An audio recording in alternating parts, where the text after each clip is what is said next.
You ever feel like you're caught in some kind of cosmic tug of war? Pulled one way by things like love and truth, and the other way by hatred and deception. We all feel these forces playing out, both in the world and, honestly, inside ourselves. So today, we're going to dive into one author's really unique way of looking at all this, and how to flourish, even when things seem, well, pretty dark. Let's get into how he breaks it all down. All right, so here's our game plan. We'll start with those two forces we all feel, and then we're going to uncover why the author thinks that whole struggle is just a mirage. After that, we'll look at where light and darkness actually come from, how we can align with the light, and finally, why the author believes this moment in time is so incredibly volatile and crucial for all of us. So first up, let's talk about that constant pull we all experience, pretty much every single day. I mean, it's a feeling we all get, right? One minute you're feeling so hopeful, inspired by some amazing act of kindness, and the next you're just floored by some story of cruelty or deception. Well, according to the author, this isn't just random noise. He argues it's the fundamental dynamic of our world, playing out right in front of our eyes. The author kind of frames it like this. Our world is basically a stage where these core energies are always interacting. On one side, you have the forces of light, love, truth, kindness, that stuff that brings us together. And on the other side, the forces of darkness, hatred, deception, cruelty, the things that tear us apart. But here's the twist. What if this whole epic battle isn't what it seems at all? Yeah, what if that whole struggle isn't actually real? This is where the author drops a really counterintuitive idea, that the entire battle we think we're seeing is just an illusion. And here it is, the core claim from the author Mark Macy. He's essentially arguing that we've been tricked by a mirage. We've bought into this idea that there are two opposing powers fighting for control. But according to him, that entire premise is just false. So the key is this. The author suggests there is only one true power. He calls it a spiritual light, or a life energy. And it all flows from one single central source. Everything, what we see as good and what we see as bad, is ultimately connected to this one thing. So, if that's true, where in the world does darkness even come from?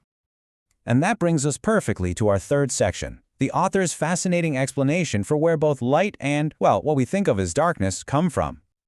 Now, to get this, you kind of have to picture the cosmos the way the author does. Imagine reality is layered, or superimposed. Earth is hanging out on one of these levels, but right at the absolute center of it all, that's the source. And you can really see the difference here. Light is the pure, perfect energy, you can call it God, Allah, Brahman, whatever works for you, that just radiates from that central source. Darkness, though? This is the kicker. It's not a separate evil force fighting back. According to the author, it's nothing more than a shadow.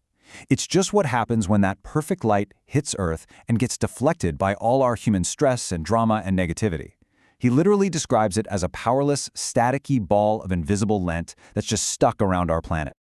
Okay, so if darkness has no real power, if it's just a bunch of staticky lint, how do we step out of its shadow and into the light? Well, this next section gives us a pretty practical path. The author actually boils it all down to these 4 steps. First, you have to really truly get that the whole light versus dark fight is an illusion. Second, you have to acknowledge that one perfect source at the center of everything. Third, and this is the active part, you consciously devise a life that revolves around that perfection. The author says you can do this with things like meditation or quiet prayer, and then finally, you just act accordingly in your day-to-day life. Now, I know this all might sound very philosophical, but the author argues that understanding this framework has never been more urgent. He's convinced we're living in a uniquely volatile and crucial time in human history. And his sense of urgency comes from a pretty specific place, a message he says he received back in the 90s from what he calls 7 cosmic beings. And that message basically said that the light and the shadow are now being forced to unite. From his perspective, all the chaos we see in the world, it's just the first symptom of a great cosmic coming together. So what are these symptoms he's talking about? Well, the author says to just look around us. Environmental breakdown, endless wars and famine, growing social unrest, moral decay, and just so much widespread suffering. He sees all of this as proof that some kind of cosmic sorting out process is already happening. And, it's interesting to note, as the author does, that this whole idea of a great end time, this period of judgment and massive transformation, it's not totally new. You see versions of it pop up in many of the world's major religions, from the Christian Last Judgment and the Islamic Day of Judgment to the end of the Kali Yuga in Hinduism. So really, it all boils down to this. The author is basically presenting humanity with a choice. We can either wake up, recognize what's happening, and consciously choose to clean up our own mess, that collective shadow we've all created. Or, if we don't, and things get too out of hand, he believes that cosmic forces might just step in and do a general house cleaning for us.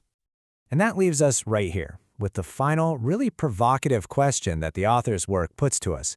In this time of growing global drama, he argues the only way forward is to choose the light, to let go of the mirage of a great battle, and instead acknowledge our deep oneness with that eternal, perfect source. The choice, he says, is ours. So, what will it be?